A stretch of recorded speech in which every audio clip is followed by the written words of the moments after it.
Hi, my name is Christina Maizumi, and I'm a product design director here at Meta.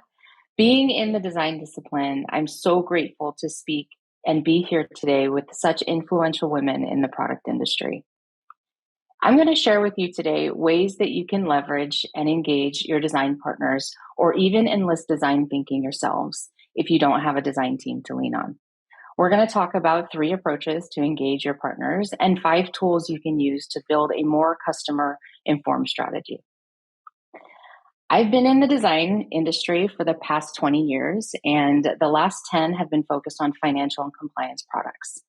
Today, I support a talented team of designers that are focused on building enterprise level products for our finance operations, hardware supply chain, and our commerce channel on meta.com.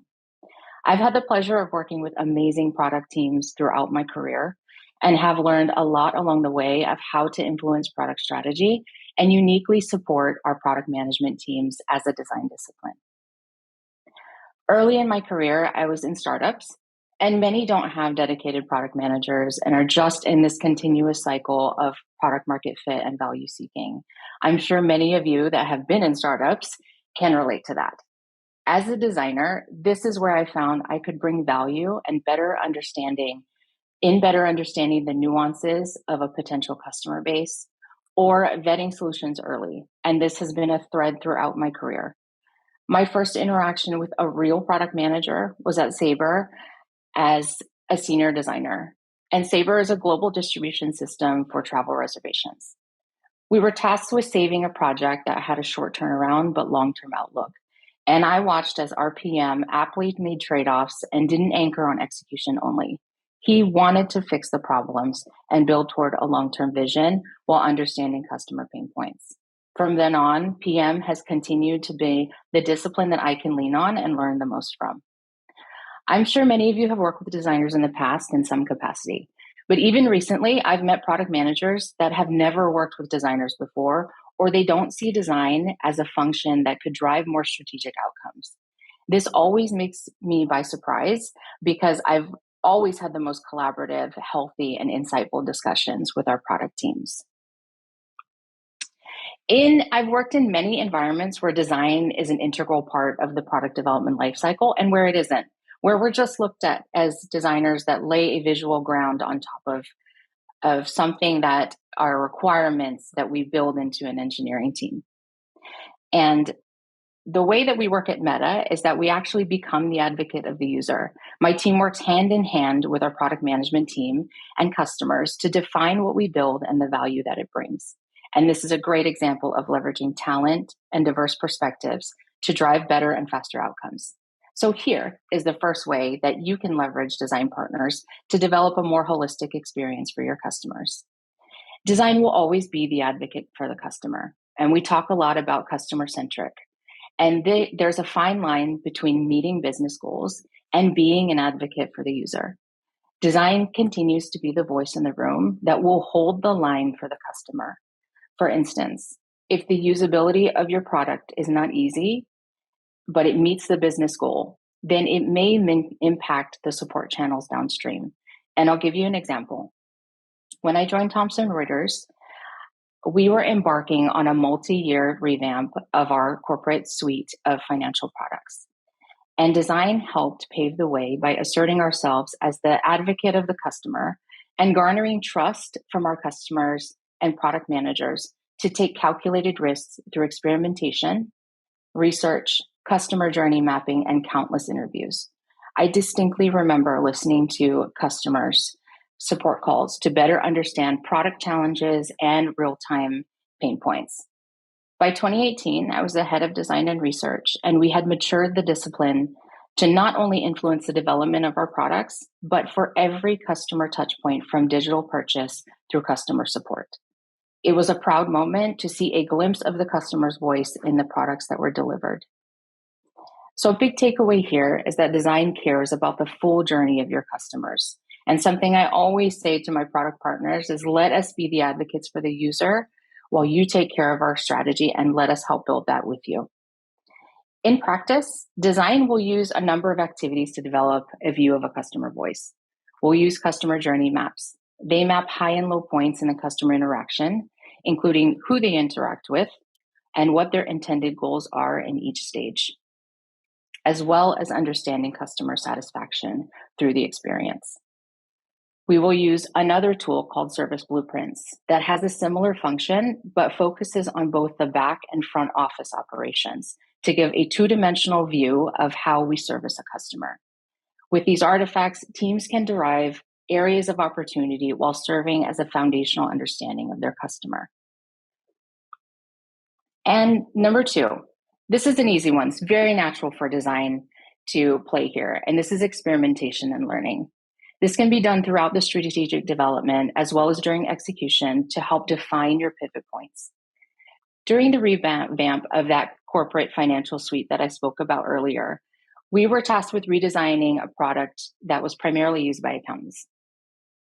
And we had the assumption that we could remove several layers of unnecessary interactions from their workflow. We tested this hypothesis using a detailed design prototype that mocked a new flow.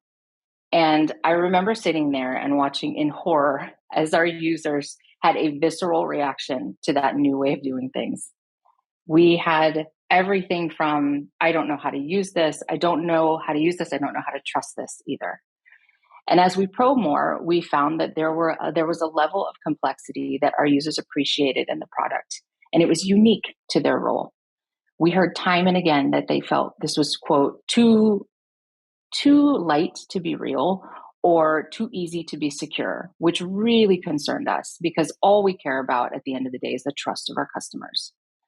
So this study actually drove a principle back into our product strategy that we will have delightful complexity throughout our products. Not something I would ever want to hear as a designer, but it worked, and that was something that we learned by experimenting first before releasing this product out into the wild. I've seen product management come back with multiple strategies that have several trade-off points, and design will get tagged to help garner a signal through running quick turnaround concept mocks or even prototype studies. And design will help move that decision-making forward, even if the assets don't get into production. And it's much, much more cost-effective for design to help discover these signals ahead of time than it is for us to discover them post-launch. At Meta, we continuously run comparison studies that help us hone in on a better experience for purchasing on meta.com and purchasing our hardware. These have helped us, these experiments have told us that how to prioritize and where to focus and what architecture to build. From this, there are two research methods that you should definitely be core to your strategy. And while you're still in the planning phase, you can partner with your designers to run usability studies with key customers to gather insights and reactions to prototype and mockups. Another basic example is using A/B testing that can help determine the best path forward.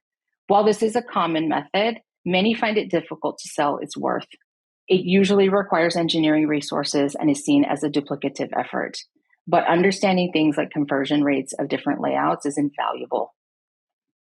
There are some fun experimentation tactics that I've used in the past, and two of them are Concierge, and another is called a Wizard of Oz prototype.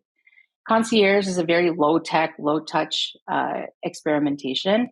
Zappos used this when they first started their company, and Concierge is basically a manual way of fulfilling your customers' needs. So Zappos created a portal of sorts where a customer could buy a shoe, and they would manually ship that shoe to that person. There was no supply chain. There was no big warehouse behind there. There was one person that was acting as a concierge to better understand the market. Wizard of Oz is also very similar, where you can create a landing page and actually vet out an idea that you have, or maybe an assumption that you have with your customers. We use this a lot when we were looking at marketing prototypes or marketing campaigning. And you can build a landing page to better get insights of how you can position your products or your strategy. And the third area that you can leverage your design partners is really bridging the gap between strategy and execution. Ultimately, you are building this great product strategy to build a great product. And much of my team's job at Meta is bringing those strategic decisions that we've made to life when we get into the details with engineering. Two qualities that my designers bring to the conversation is feasibility and system level thinking. Design is consistently thinking about the end outcome, what the user will interact with, and while we don't want to solutionize too early, there is a balance of being realistic in the feasibility of what our execution teams can deliver. And my design team is linked so closely with our engineers, and it really gives a broader understanding of the feasibility of implementation. And that can help bridge the gap between customer satisfaction and actually tracking towards release. The other is systems thinking. And this is an approach that designers use to look beyond the immediate problems and consider the entire system or journey as a whole. And this is where I spoke a little bit about earlier about sitting on customer support calls. One thing we care deeply about is how the customer, even post-purchase, how the customer is handled afterwards. And this means diving into teams like our customer support teams and better learning what their pain points are as customer service representatives, as well as what they're hearing at the end whenever customers are receiving the products and actually using them. And that is something that design does very well at bridging the gap. I've seen it done twice in my career where we have created that full loop. Often research anecdotes and customer insights can be taken out of context, or we tend to spot treat symptoms rather than understanding the underlying problems. And this is where design brings the value during prioritization and problem definition. Regarding systems thinking, there's 3 areas for me. And the first one is interconnectedness. And these, again, are how things are related. Designers will often ask questions like, how does this decision affect the downstream activities for customers? And they're constantly thinking about the full experience journey throughout that life cycle. And the next is structure of the system. So this is, what does the user interact with throughout the journey? This could be different products. If you're looking at a portfolio of products, is there a customer that is diving through many of them? And how are the handoff points happening in between? These will make your experience for your products and the value of your products more because you are thinking about the customer's satisfaction much more deeply throughout the system. And the last is behavior patterns. So how do the complexities of the system impact behavior throughout the customer journey? And this is back to the example I gave earlier when we had the accountants and their visceral reaction to removing parts of their workflow. This was an interesting behavioral pattern that we found that actually led to more trust in our systems and thus more opportunity for revenue and more opportunity to pull the full strategy together. So to recap, really bring design earlier in the process. At the end of the day, this is where I feel that design and product management can come together and build a much stronger strategy. And design can really bookend your strategy from, in the beginning with research and insights, all the way through the end to execution. So to wrap up, how to engage your design partners is be the advocate of the customer, use experimentation and learning, and use them to really build the bridge between strategy and execution. Thank you.